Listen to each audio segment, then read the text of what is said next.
Hello sa lahat. Bale, ito yung Xiaomi Note 10 Lite na ginawa ko nung nakaraan. Na ang problema nito, stuck on logo.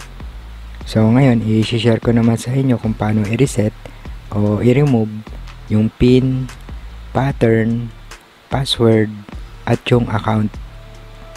So makikita nyo na nilagyan ko ito ng password. Then nilagyan ko rin ito ng Google account. So ngayon, umpisa na natin. Bale, kailangan na nakatanggal yung back cover ng unit para sa test point. So ngayon, i-disconnect yung battery.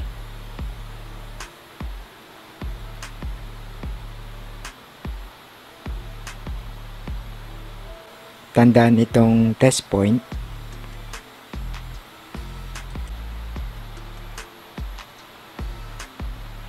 I-short ang test point gamit ang tweezer at i-connect ang USB cable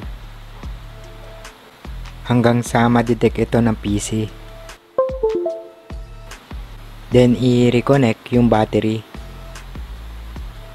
Then proceed naman tayo sa PC. I-open ang unlock tool. I-check kung na-detect yung CP.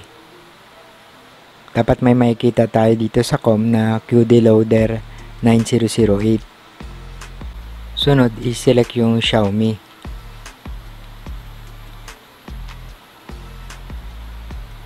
Then, i-select ang security.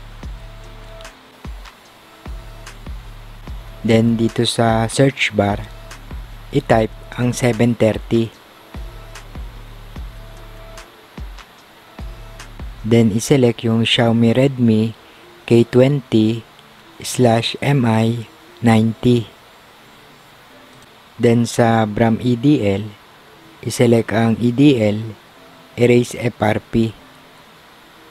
Then, antayin hanggang sa matapos mag-flash.